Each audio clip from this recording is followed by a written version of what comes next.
South Africa's parliament is once again under the spotlight, as questions grow about its ability to act quickly and decisively on serious matters of public concern.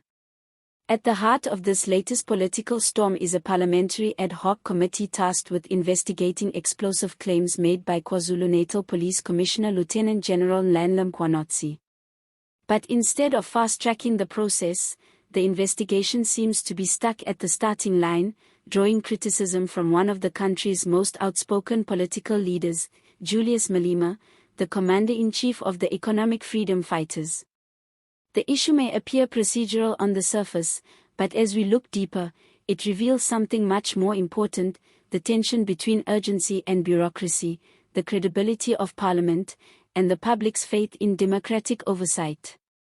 During a recent committee meeting, Julius Malema made it clear that he is deeply frustrated with the pace of the investigation.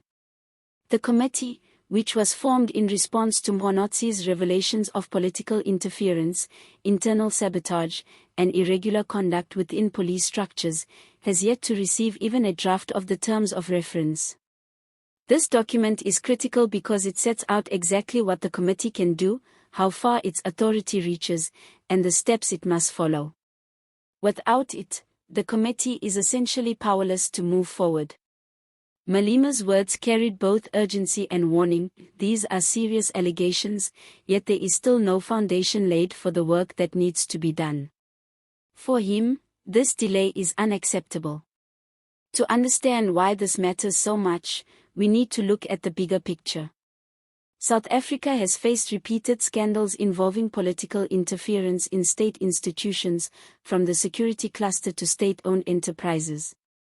In the years following the end of apartheid, there was hope that Parliament would serve as the ultimate watchdog, holding the executive accountable, protecting whistleblowers, and ensuring the integrity of the country's democratic systems. However, over time, multiple commissions of inquiry, high-profile investigations, and parliamentary probes have been accused of being too slow, too narrow in focus, or too easily influenced by politics. The concept of an ad hoc committee is meant to be a solution to such problems, a temporary, specialized group that can act quickly on urgent matters. But when that group stalls before even setting its own terms, the public is left wondering whether Parliament has learned the lessons of past failures. Nhlanhla Mkhwanazi's claims are not trivial. As the KwaZulu-Natal Police Commissioner, he occupies one of the most important law enforcement positions in the country, overseeing policing in a province that has often been a political flashpoint. His testimony reportedly pointed to internal sabotage, irregular conduct, and possible political meddling within the police service.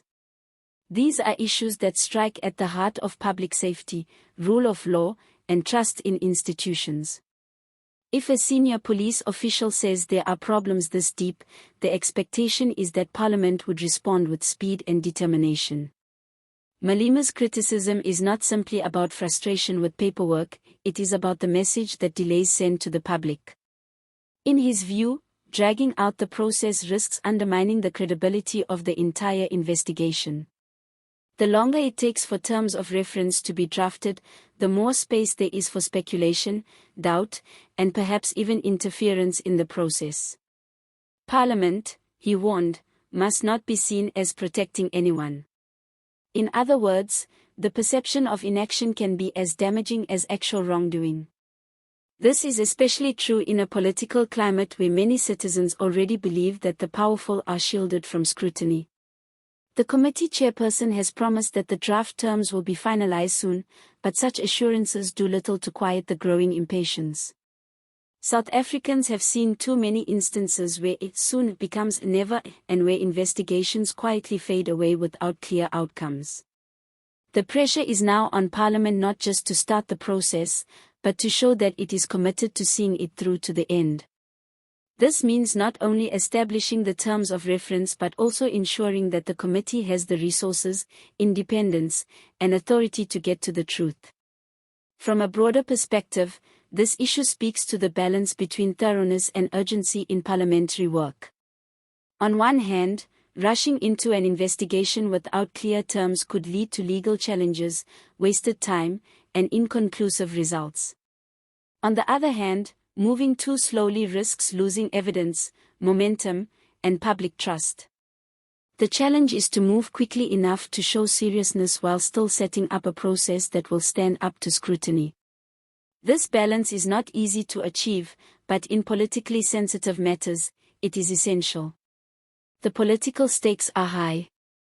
Mkhwanazi's allegations touch on the integrity of policing in South Africa, a service already under strain from crime levels, resource shortages, and accusations of corruption.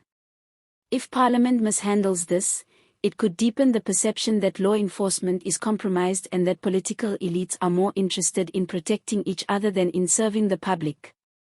For Malema, this is not just about one investigation, it is about whether Parliament can prove that it is an institution for all South Africans, not just for those in power.